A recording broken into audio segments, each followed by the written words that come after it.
오늘 본문을 보면 우리가 아는 대로 사울이 예수 믿는 자들 핍박하러 다메섹으로 가다가 예수를 만나던 순간 잠시 눈이 어두워졌다가 그 예수의 도움으로 다시 눈을 뜨는 순간을 묘사하고 있는 내용들인 것입니다. 우리가 생각을 잘해야 돼. 보는 눈, 마음의 눈. 마음의 눈으로 보게 되는 이유로도 보게 되는 것이 달라진다는 거죠. 진심으로 성령의 역사 속에서 주님을 나의 주님으로 고백하고 또 나의 구원자로 고백하는 순간, 그래서 그거를 만명에 공개하고 또 교회 공동체에 공개하는 그 순간, 세례를 받는 순간이 있어요. 세례를 받고 눈을 뜨면 똑같은 눈인데 달리 보이는 거예요. 똑같은 눈인데 달리 보이는 그런 경험을 할 수 있다는 거죠. 그걸 말하는 거예요. 그게 새롭게 열리는 거예요. 속으로부터 열리고요. 육체의 눈을 통해서 새롭게 해석이 된다는 거죠. 이게 얼마나 중요한지 몰라요. 오늘 우리가 사는 이 세상, 그리고 여러분 개개인의 삶의 삶, 이것이 너무 어두워 보여서 내가 갈 길이 제대로 보이지 않는다, 그렇게 느끼는 분이 계실지 모르겠어요. 아니, 그렇다면 우리에게도 눈이 다시 열려 세상을 새롭게 보는 이런 경험이 필요한 것입니다. 자, 그렇다면 이 아름다운 세상에서 우리가 다시 눈을 떠서 발견하고 경험해야 할 것, 그게 뭘까요? 첫째로 인생의 진정한 주인을 발견하는 것입니다. 오늘 살아가는 대부분의 사람들에게 인생의 주인이 누구인가, 그런 질문을 던질 때 대부분의 대답 듣게 되는 게 있습니다. 내가 내 주인이지 누가 주인이야. 내 인생 내가 주인이지. 그렇게 얘기하는 말이죠. 좀 더 생각해 보겠어요. 여러분, 우리가 왜 예수님을 믿는지 한번 생각해 보세요. 왜 예수님을 믿습니까? 내 인생의 주인이 나 자신일 수 없다는 것을 발견했기 때문에, 그래서 예수님 믿는 거 아니에요? 내 마음대로 할 수 있는 게 아무것도 없구나. 그렇게 포기하고 그렇게 굴복하고 주님이시여 예수 그리스도를 향해서 그렇게 고백했는데, 이게 왜 그런 시간이 있어요, 우리에게? 내가 주인으로서 내 인생을 책임질 수 없다는 것을 깨달았기 때문에 그런 거예요. 어떤 사람이 이런 걸 깨달아요? 다시 보게 되기 때문에 열려야 하는 것입니다. 오늘 본문의 주인공 이 사울로 말하면 자기 자신을 믿고 살 만한 사람이었어요. 그 빌립보서 3장 5절 6절이 보니까 나는 8일 만에 할례를 탔고 이스라엘 족속이요 베냐민 지파라고 그랬어요. 또 보니까 히브리인 중에 히브리인이요 율법으로는 바리새인이요 율법으로는 흠이 없는 자, 이렇게 고백을 해요. 이게 무슨 말이에요? 그 당시 뿔뿔이 흩어졌던 유대인만이 흩어져 갖고 다른 사람들은 히브리 말을 잊어버렸어. 널리 흩어졌잖아. 이스라엘 백성들이 뿔뿔이 흩어지고 바벨론 포로로 끌려가면서 흩어지면서 자기네 나라 말을 잊어버리고 다 헬라 문화 영향권에 살았단 말이죠. 내가 누군지 알아? 가을이가 얘기하는 얘기, 이런 얘기. 보니까 한국 사람인가, 한국말도 알아듣고 한국 사람인 줄 알고 막 할 수 있잖아요. 나 여기서 태어났어. 내가 영어가 모국어야. 이렇게 말하는 거야. 나야말로 미국 사람이야. 이렇게 얘기하는 거 똑같은 거지. 거기다가 날 때 8일 만에 나왔어. 할례를 받았어. 유대민족으로서는 조금도 나오남이 없어요. 이거야말로 굉장히 어떤 위치를 점령하고 있어요. 모든 환경, 그런 사람이었어요. 거기다가 보세요. 율법으로는 흠이 없는 자라. 율법까지 잘 지켰어요. 율법상 되려고 했으니까. 그야말로 그는 자기 지식을 믿고 살만한 사람이었어요. 자기 신념을 믿을 만한 사람이었으며 자기 철학을 믿을 만한 사람이었고 또 자기 도덕적 고결성을 믿을 만한 그런 사람이었던 것입니다. 그런데 그가 자기 종교적 판단에 따라서 그리스도인들을 박해하고자 다메섹을 향해서 가던 그런 중에 그가 경건했던 예수를 만나서 고꾸라지고 마는 거예요. 그때 그의 입술에서 나온 물음이 뭐냐면 사도행전 9장 5절에 갔어. 주여 누구이십니까? 누구세요? 주여 누구세요? 주소리가 나왔어. 누구시냐는 겁니다. 주님의 대답 뭐였어요? 나는 내가 박해하는 예수라. 그때부터 사울은 예수를 주로 부르고 예수를 주로 증거하고 예수를 주로 섬기는 일생을 살아가게 되는 것입니다. 다시 말하면 예수를 만나던 그날 사울은 예수가 진정한 인생의 자신의 주인이심을 깨닫게 된 거예요. 눈을 떠서 보게 된 겁니다. 다시 눈을 떠서 보게 된 거예요. 이런 눈이 새로 열려야 되는 거예요. 아직도 세상에 어둡게 보이십니까? 아직도 예수님이 주인이심을 깨닫게 되는 눈을 다시 떠야 하는 것입니다. 눈을 뜨시기를 소망하십시오. 아직도 길이 안 보이신다면. 우리가 다시 눈을 떠서 발견하고 경험해낼 것. 두 번째는요, 인생의 진정한 사명을 발견해야 하는 것입니다. 인생이 어두워요. 본인이 자신의 인생길을 생각할 때 어두워요. 흑암이야. 그렇게 인생이 흑암인 이유는 인생의 목적을 모르는 데 있다는 거예요. 내가 왜 사는지 목적을 발견하지 못했다. 찾지 못했다. 그것이 원인이에요. 우리는 이것을 사명이라고 말하는 거예요. 예수 그리스도를 믿는 자로서 이 땅에 살아가는 목적, 그것은 우리가 사명이라고 부른단 말이죠. 사명이 내게 있다라는 인식이 없다면 방황하는 겁니다. 내가 왜 하나님 믿어? 이 세상 이거 뭐야 사는 게? 이런 생각할 수밖에 없어요. 재미없어요.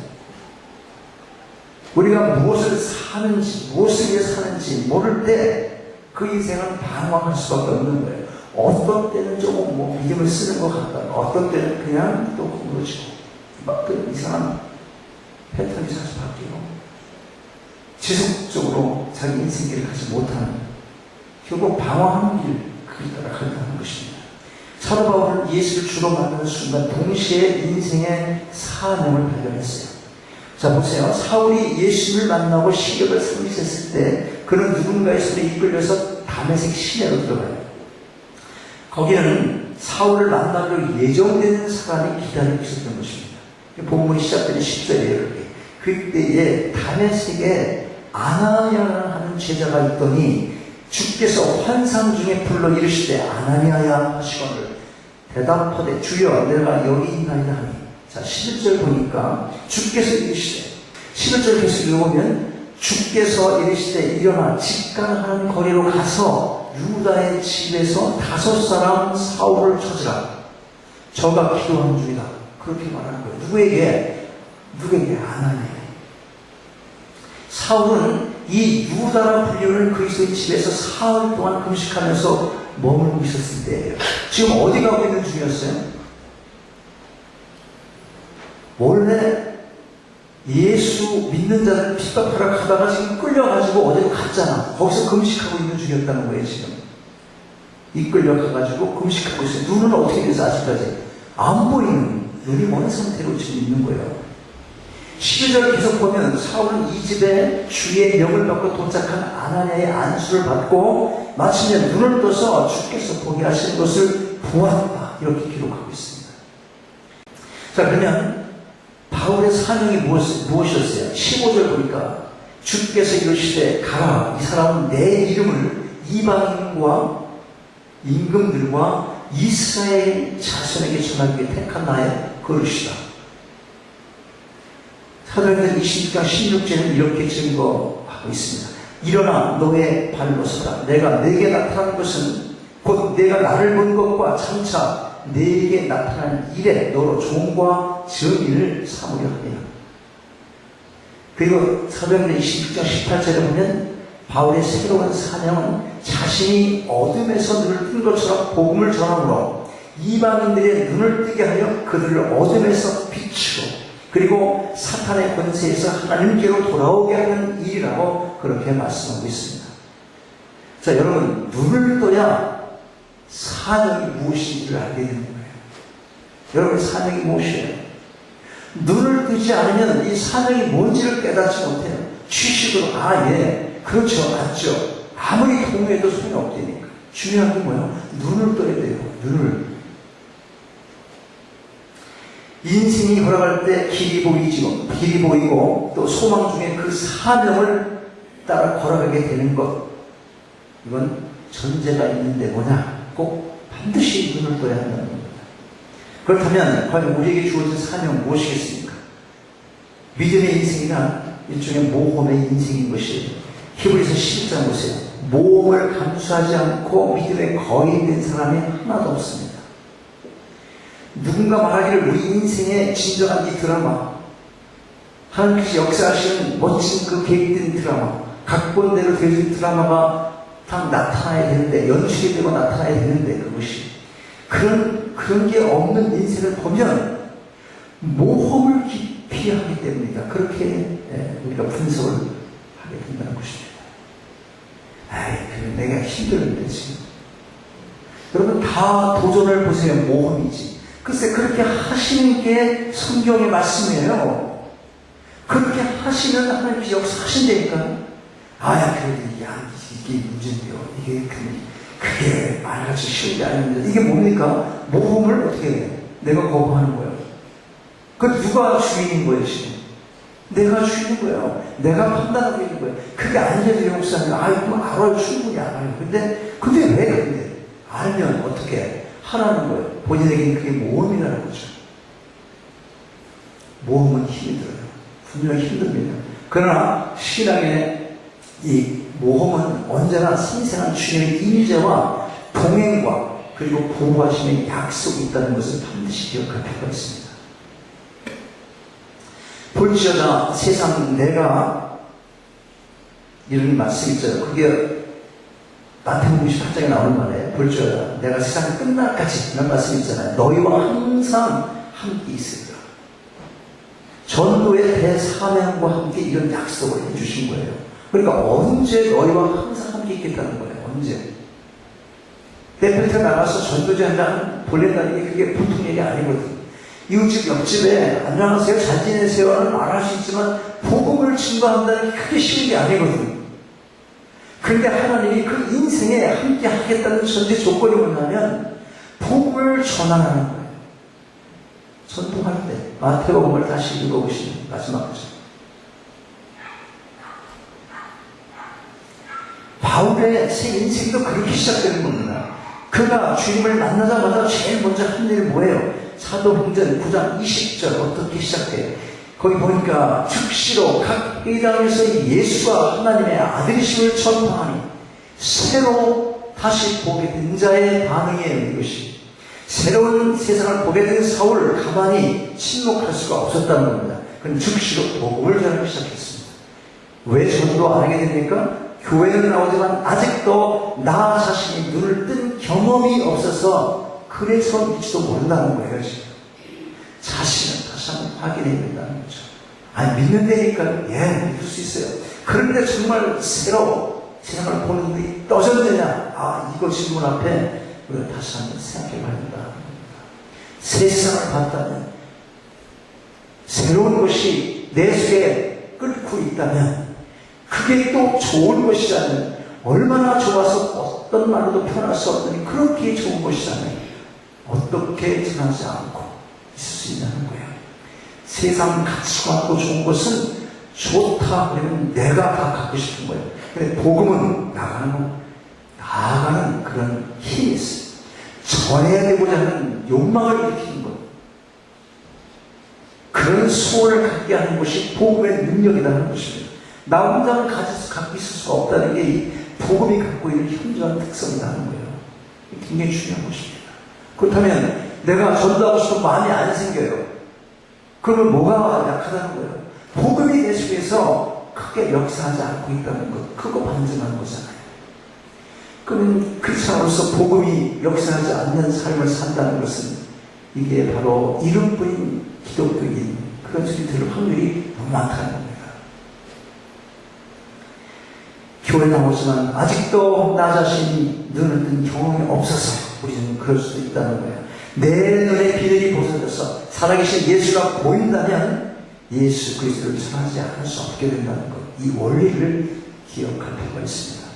그런데 여러분 새로운 그리스도인이 된 이 사울이 전도를 시작하자마자 즉각적으로 미움과 핍박을 불러일으키게 되는 거예요.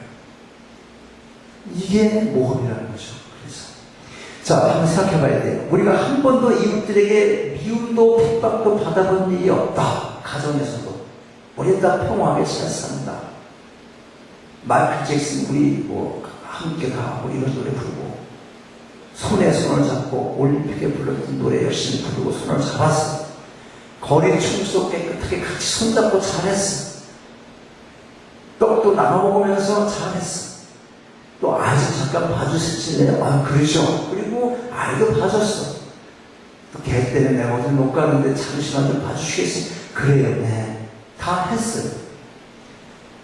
그러니 여러분 핍박을 받을 일이 없어요? 없습니다. 언제 핍박을 받아? 우리가 다 죄인이에요. 우리가 살아갈 길 오직 한 길밖에 없는데 우리가 함께 눈을 떠야 되지 않겠습니까? 그러면서 복음을 전할 때 그때부터 뭐가 오는 거예요? 핍박이 오는 거예요. 왜 그러냐? 뭐 죄를 해결하고 하니까. 지금까지 가던 일 멈추시고 돌아서세요. 복음 믿으시고 당신의 주님은 당신이 아니고 예수 그리스도가 주라는 걸 아셔야 합니다. 눈을 뜰 필요가 있으세요. 그 하버드 대학이 별거예요. 아무것도 아니에요. 혹은 이거 아주 세상적으로 잘 살아가려고 해서 이렇게 계속 그런 말 하니까 핍박 올 수 있어요. 미천적인 인간들. 이렇게 될 수밖에 없단 말이에요. 그러니까 핍박을 받아보지 않고 저 사람들 되게 웃겨 이런 소리도 안 들어봤으면 그냥 잘 사는 거예요. 옆집하고 그냥 전도를 안 해봤기 때문에. 그러니까 편안하게 살 수 있어요. 믿지 않는 가족이 있는 집에서 아직도 편안하다면 아주 편안할 수가 없잖아. 이제 전략을 세워서 천천히 하니까 항상 긴장되고 있는 마음이 있을 수밖에 없다는 거예요. 그럼 우리가 다시 또 생각하겠습니다. 뭐냐? 과연 전도를 하면 매번 위임만 받고 핍박만 받는 그런 삶만 살게 되는가? 그걸 또 생각할게요. 그렇지 않아요. 거기에는 약속하신 대로 주님의 생생한 보호의 손길이 함께하는 그런 풍성한 인생을 살아가야 된다는 것입니다. 바울의 회심 직후의 사건이 이걸 중요합니다. 이런 핍박에도 불구하고 사도행전 9장 22절 보면 사울은 힘을 더 얻어 예수를 그리스도라고 증언하기를 멈추지 않았습니다. 23절에 보니까 드디어 사울을 죽이려는 음모가 진행되고 있어요. 안 되겠네. 여기 우리 ton대 이게 들어가고 헛짓해가지고 정말 어렵게 만드네. 어떻게 해요? 성문까지 지켜가며 사울을 잡는 생포 작전을 전개합니다. 사도행전 9장 25절에 보면 주께서는 다른 작전으로 이 탈출을 시켜요. 어떻게? 신실한 제자들을 통해서 바울을 광주리에 담아가지고 성벽 밖으로 탈출시키는 그런 작전을 전개시키는 겁니다. 대사울, 대바울, 대선교사고, 대신학자고, 대단한 인물인데 광주리에 타가지고 내리고 있는 거예요. 뭐가 필요해요? 자존심 없다. 내 속에 내가 주인 아니다. 이렇게 해야 산다니까요. 그것도 안 되는 사람이 있어요. 사람 중에. 체면 있지 내가 어떻게 이 광주리를 타고 내려가냐. 자, 그러면 왜 주님은 이 시점에서 사울을 그렇게 그런 작전으로 보호를 하셔야 했습니까? 그가 완수해야 될 사명이 남아있기 때문에 그런 거예요. 누구나 인생을 살면서 위기를 만날 때마다 보호하심과 도움을 구하지 않는 사람이 아무도 없습니다. 그러나 중요한 질문이 뭐냐면 제가 늘 말씀드리지만 과연 우리가 보호받을 만한 가치가 있는 인생을 지금 살고 있느냐? 바로 그거예요. 그래서 얘기하잖아요. 돈을 벌고 싶습니까? 그래 기도해요. 왜 벌고 싶으냐? 병이 낫고 싶습니다. 왜 낫고 싶은가? 아이를 공부시켜야 됩니다. 그럼 아이를 왜 공부시켜야 되는가? 이걸 돌아봐야 된다. 하나님으로부터 보호를 받을 만한, 하나님으로부터 모든 것을 공급받을 만한 그런 가치가 있는 그 일인가? 이걸 먼저 생각해야 된다는 거예요. 여러분, 우리가 알아야 할 것이 있습니다. 뭐냐면 우리가 전도를 시작할 때 주님의 온전한 보호의 대상이 된다는 거예요. 전도를 시작할 때 내 입에서 복음이 전해진 하나님의 말씀이 구원의 이 복음이 전해지는 그 순간부터 하나님께서 우리를 보호하시는 그 능력을 나타내 주신다는 거예요. 그게 오늘 약속하고 있는 바입니다. 왜냐하면 그분이 보호할 가치가 있는 인생에 우리가 모험을 시작했기 때문에 그런 거예요. 모험은 위험 속을 걸어가는 길이잖아. 모험은 항상 도움이 어떤 그 잘못될 수 있는 확률을 가지고 시작하는 그런 이 모험이잖아요. 모험. 그럼 누가 필요합니까? 그 모험은 바로 예수 그리스도를 전하는 건데, 그때 핍박이 오고 어려움을 당할 수 있는 거고 경제적으로 우리도 흔들릴 수 있을 거예요. 세상적인 눈으로 볼 때. 그런데 그때는 하나님께서 보호해 주신다. 대단한 일이에요. 대단한 일이에요. 이 원리를 여러분 교회 나와서 그냥 말씀 듣고 지식으로 아는 하는 그게 아니라 실생활에서 써서 이걸 경험하셔야 돼요. 난 내가 스스로 경험하는 인생을 지금 살았어요. 별과 불과 몇 개월 동안에도. 인간이 얼마나 못됐냐, 이렇게 못됐어. 당신이 행함으로 구원받는 거 아니야. 믿음으로만 받아. 그러면 이제 마음대로 살아야 돼. 목사님 그랬잖아요. 행함으로 구원받는 거 아니라고. 교회에 열심히 참석하는 게 그게 믿음 좋은 걸 증거하는 게 아니래서 그렇게 말하면 그 말을 어디다 쓰려고 했냐면 내가 교회 오늘 안 가도 되지 할 때 그거 갖다 쓰려고 그러는 게 인간의 아주 못된, 그때 뭐라 그래요? 그때 뭐라 그래요? 못된 마음이다. 그렇게 부드럽게 안 그러지. 못된 신보다 이 말이에요. 우리가 이게 참 죄로 뭉쳐진 인간들의 그런 마음의 상태라는 거죠. 여러분, 우리 모두가 바울이 될 수는 없을지 모릅니다. 그러나 바울을 축복하고 안수한 아나니아와 같은 사역을 할 수 있을 것입니다. 우리가 복음을 전하여 주님 앞으로 인도한 사람들이 주님을 만나는 순간, 우리가 바로 그 순간을 생각해 봐야 하는 거예요. 그 순간이 그들이 새로운 세상을 향해 다시 눈을 뜨는 순간이 되는 것입니다. 아나니아가 바울을 위해 쓰임 받았던 것과 같이 동일한 하나님의 부르심의 은혜가 여러분 모두에게 임하게 되기를 주님의 이름으로 축원합니다.